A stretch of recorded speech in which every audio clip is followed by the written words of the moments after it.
E agora, você acompanha pela Rádio Rio de Janeiro o programa Estudo das Obras de André Luiz.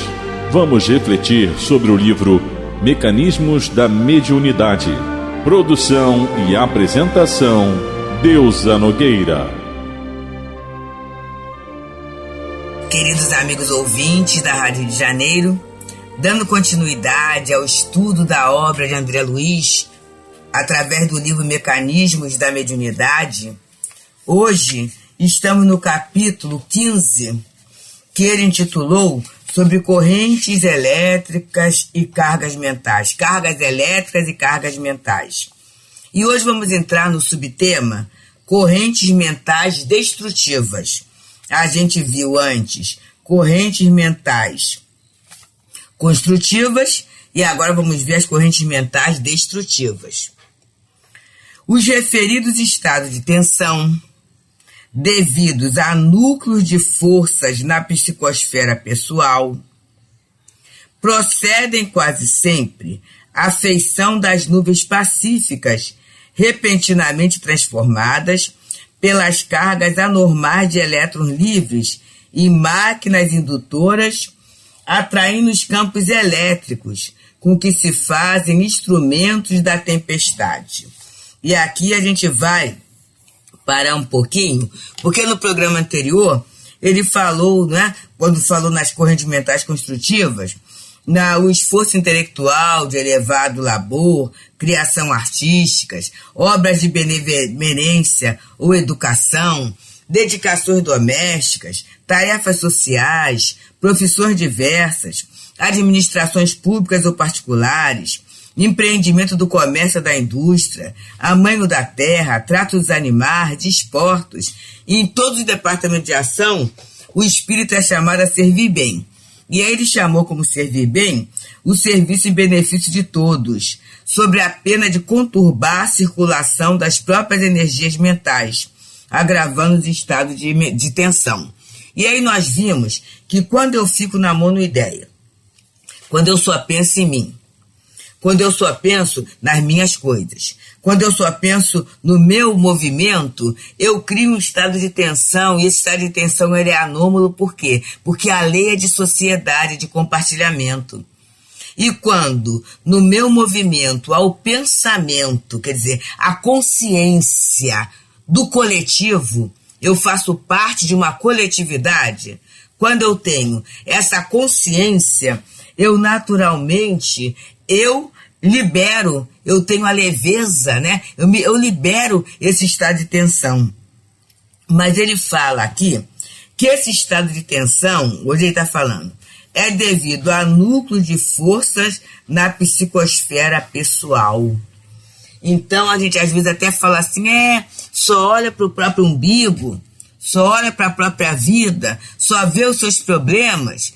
E às vezes até quando, num momento desse, a gente é convocado a pensar além da gente, a resposta vem assim, é porque não está passando pelo problema que eu estou passando.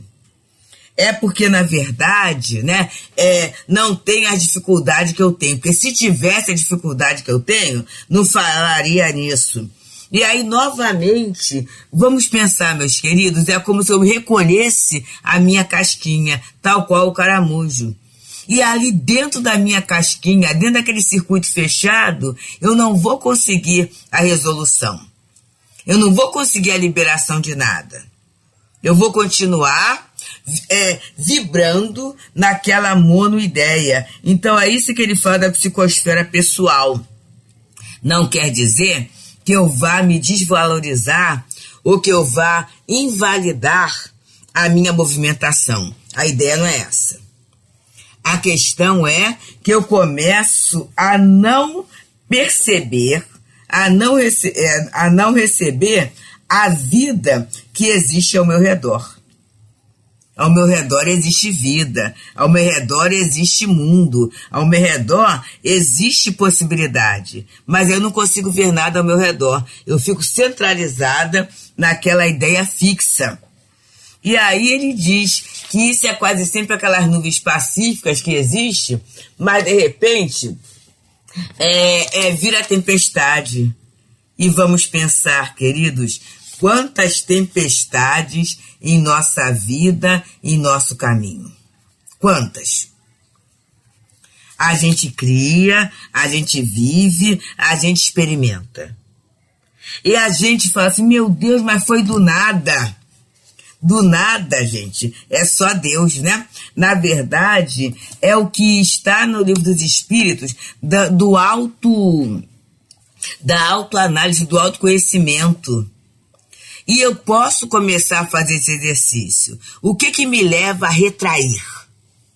O que me leva a não querer o contato com o meu próximo? É a contrariedade? É o medo de não ser aceito? É a criação de expectativas? Vamos pensar? Então, o que me leva a retrair, não é? É a timidez, que na verdade, né, e eu posso falar isso, amigos, aprendendo comigo, né? É a questão do orgulho, é o medo de errar. E aí a vida, ela faz movimentos com a gente, pra gente, conforme dizia minha avó, tomar tenência. Aí eu fui escolher, né, uma profissão em que eu tinha uma exposição.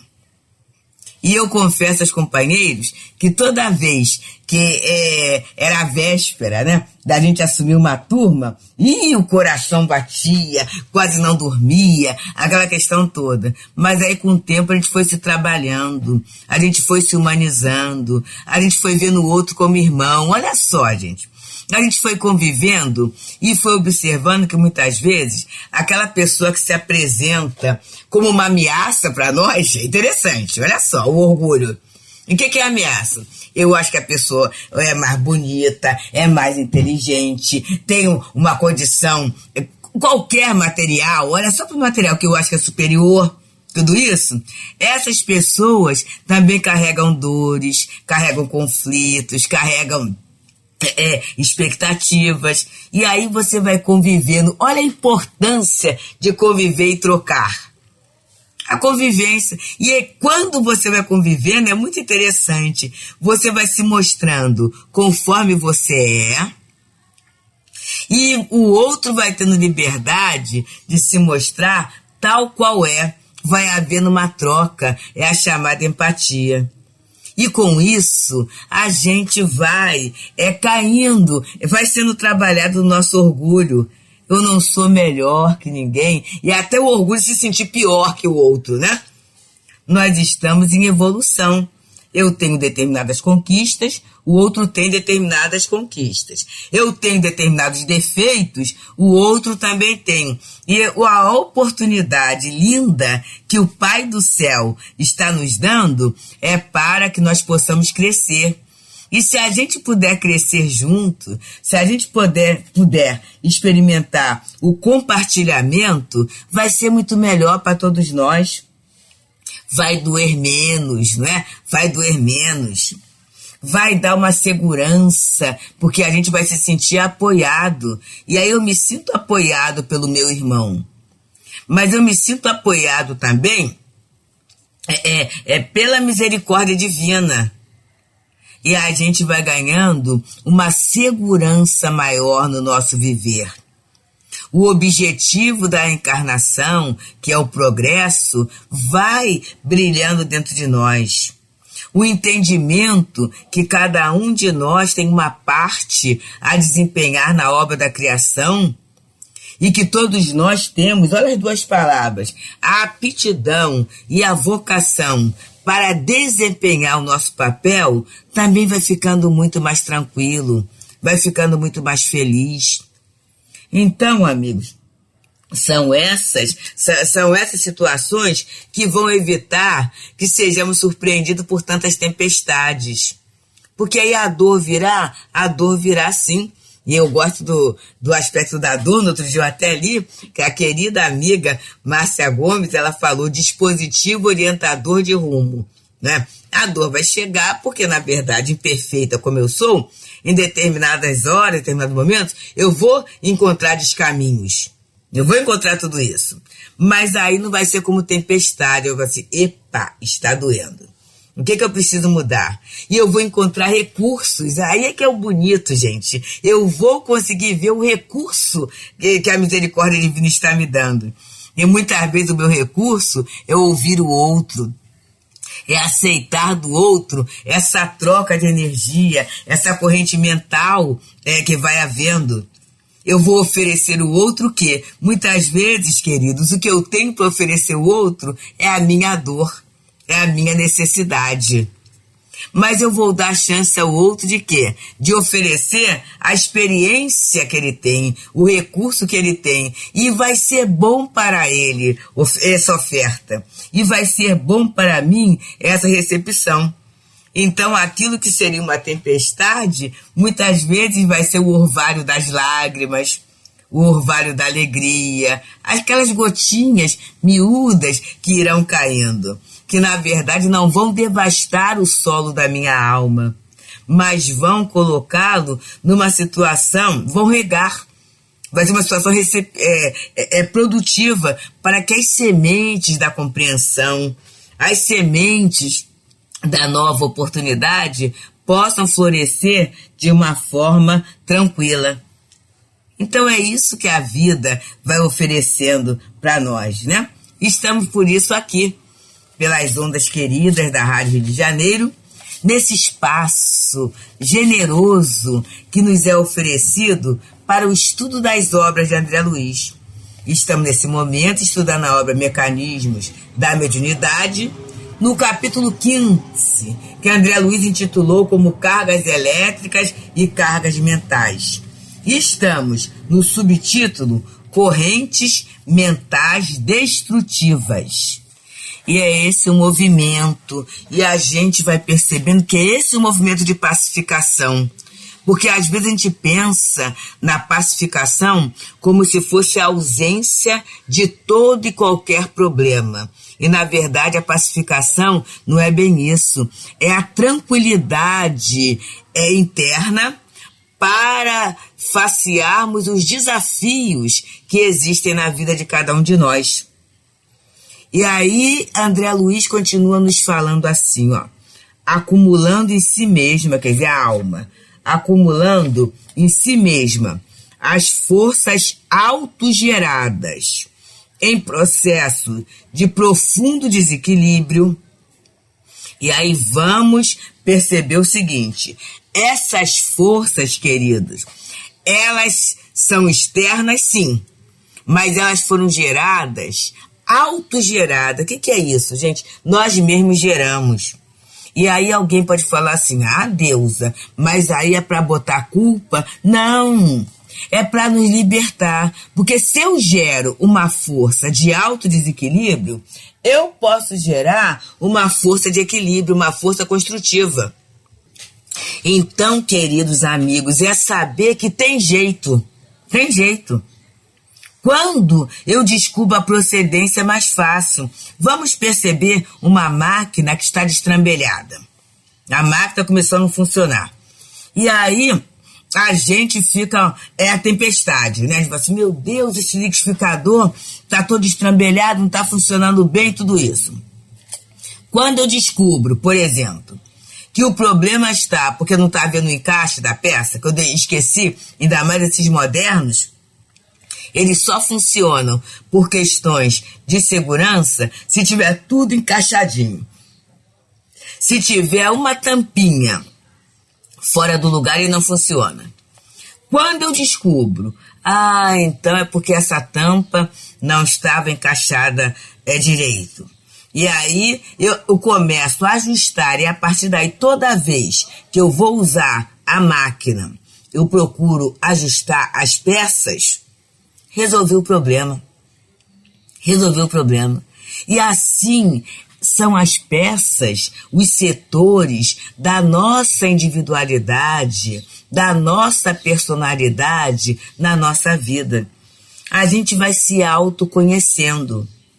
Quando eu percebo que essas forças de profundo desequilíbrio são geradas por mim, eu começo a ter o poder, que é a consciência, de realizar, de criar outras forças. Porque eu percebo que essas forças de profundo desequilíbrio vai fazer com que eu exteriorize forças mentais desajustadas e destrutivas. E essas forças desajustadas e destrutivas vão gerar o quê? Sofrimento. Vão gerar inquietação. É a metáfora da tempestade que vai ser gerada a partir desse momento. E aí nós já vimos antes, essas forças vão atrair o quê? Forças do mesmo teor. Nós vimos o tempo todo essa questão da similitude no campo vibratório. Nós necessitamos ter essa consciência que ele fala aqui, ó, pelas quais atrai as forças do mesmo teor, caindo frequentemente em cegueira obsessiva. E o que é essa cegueira obsessiva, meus queridos? São esses estados anômalos, doentios espiritualmente, que nós entramos e muitas vezes nós não temos a noção de que estamos nele. Às vezes o nosso entorno percebe, a Deusa está esquisito, olha só o que ela está fazendo. Mas a gente não percebe. Por essa falta de conhecimento, como é que eu autogero essas forças destrutivas em mim. Muitas vezes, gente, uma irritabilidade pela contrariedade. E aí eu fui contrariado num ponto na minha vida. E a partir dali eu vou juntando, eu vou crescendo, né? Eu vou aumentando vou potencializando aquele comportamento, aquela vibração, aquela corrente. Olha a corrente mental. E aí foi num ponto só. Vamos dizer, de manhã, contrariado por uma questão de transporte, de locomoção, tudo isso. Aí a partir dali eu levo aquilo para o meu serviço, eu levo aquilo para o meu almoço e eu vou perpetuando essa corrente. Neio Lúcio, ele tem um conto que fala sobre isso. Uma pessoa foi despedida do serviço e aí ele escreveu uma carta de ódio para o chefe fazendo acusações indevidas. Aí o chefe, quando leu aquela carta, ele ficou muito mal e ele passou para o subchefe. O subchefe, muito aborrecido, né? Mas não podendo reagir, chegou em casa e foi para a esposa, porque encontrou alguma coisa da vida doméstica não tão bem. A esposa, contrariada, passou para a empregada. A empregada teve vontade de quebrar tudo, mas não quebrou. Deu um chute no cachorro. Aí o cachorro saiu e mordeu a primeira perna que encontrou. Era a perna de uma vizinha. Chegando naquela vizinha, a vizinha foi xingando para a farmácia. Chegando lá, encontra o rapaz que atende, que já estava fechando a farmácia, mas aí atendeu, fez o curativo e tudo. O rapaz chegou em casa, passou para a mãe. Quando ele chega para a mãe, né, que ele começa a falar, tá vendo? Foi por causa da senhora que eu tenho que sustentar a senhora, que eu passei essa humilhação, essa dificuldade no dia de hoje. Ele começa a comentar a dificuldade, a estar muito aborrecido. A mãe fala assim, é mesmo, meu filho. Realmente, eu sei que eu tenho sido pesada a você tem trabalhado para me sustentar. Mas confiemos em Jesus, confiemos no amor de Deus, que Ele a tudo prover. Você está cansado, meu filho, tome um banho. Tome um banho e logo após nós vamos jantar uma sopa bem gostosa, feita com muito amor. E aí o rapaz vai se acalmando, e ele diz, né, que aquele pensamento de ódio, ele acabou ali, junto àquela mãe pobre, junto àquele lar, sobre a força do amor. Então, a cegueira obsessiva é isso, gente. O companheiro que foi despedido e mandou a carta de ódio foi o primeiro a criar essa corrente. E aí, a energia foi passando e todos eles foram abrigando. Mas chegou no momento em que não houve mais como essa energia continuar circulando, né? Então, gente, a gente muitas vezes cai nessa cegueira obsessiva em função de quê? De um determinado gatilho, como é dito, de um determinado fato. em que a gente gera essas forças desajustadas, forças mentais desajustadas e destrutivas, e eu atraio, quer dizer, potencializo e caio nessa cegueira obsessiva. E muitas vezes, né, eu me afasto desorientada. A alma, ela se afasta desorientada pela porta indesejável do remorso, após converter-se em intérprete de inqualificável delito. Então, muitas vezes, eu entro nesse processo e entro no remorso. Por quê? Porque eu fiz muita coisa que eu não deveria ter feito. Não tinha aquela canção antiga? A gente briga, diz tanta coisa que não quer dizer. Então, muitas vezes, eu falo coisas, por quê? Eu estou nessa cegueira obsessiva. Eu falo coisas que são minhas, com minhas palavras, mas traduzindo outros pensamentos, traduzindo outras ideias, outros sentimentos que vão potencializar aquela força que eu autogerei, que eu gerei em processo de profundo desequilíbrio. E aí a gente para e pensa assim: eu vou querer estar sempre naquela porta indesejável do remorso? E que porta é essa? É a porta em que eu faço, eu desfaço. É igual a teia de Ariadne, né? Eu faço, eu desfaço. Eu construo, eu destruo, né? Eu faço delito, foi mal, não é isso que eu queria. Será que é assim que eu quero? E Emmanuel fala, né? O fazer, o desfazer. Ou será que a gente já está num momento muito feliz da nossa encarnação, muito feliz da nossa vida, enquanto espíritas, para construções definitivas, mesmo que sejam pequenas, meus queridos? Porque às vezes, quando a gente pensa em construção definitiva, eu penso nas grandes edificações. Não, queridos, coisas pequeninas, coisas simples, mas que a gente já é capaz de fazer. Delitos que não fazem mais parte, não precisam mais fazer parte do nosso dia a dia. A calúnia, né? O gerado pela calúnia, o ódio, o visar a destruição do outro, a gente já consegue se afastar disso. Sabe por quê, meus queridos? Porque Jesus já nos ofereceu um material muito rico de edificação moral, de pensamentos bons. Se a gente quer ter, o que eu vou pensar?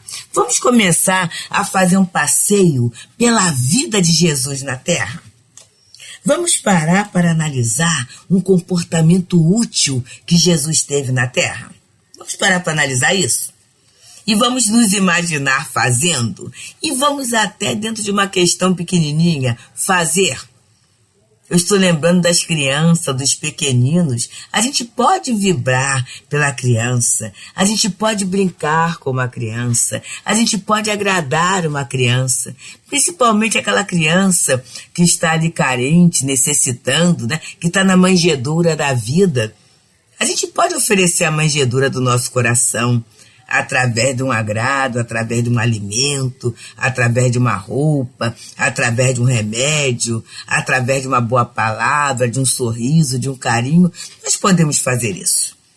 Então, assim a gente vai entrando, né, nesse Natal de renovação, de sentimento, né? A gente vai gerando essas correntes construtivas. A gente vai sendo capaz de perdoar, de dar uma outra chance ao outro, assim como nós desejamos ter outra chance também.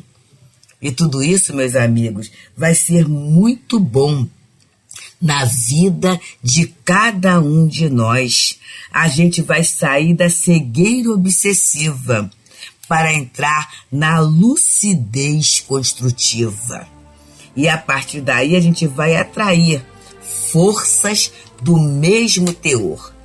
Que possamos aproveitar, então, esse dia de hoje para a atração dessas forças superiores. E com toda certeza, meus queridos amigos, nós estaremos muito bem E essas correntes haverão de se exteriorizar no ambiente em que nós estivermos, mesmo que estejamos sozinhos materialmente. Mas como Paulo diz, nós vivemos rodeados por uma grande nuvem de testemunhas. E são essas testemunhas que irão fortalecer em nós a nossa melhor parte. Muita paz, amigos. A Rádio Rio de Janeiro apresentou o programa Estudo das Obras de André Luiz. Produção e apresentação, Deusa Nogueira.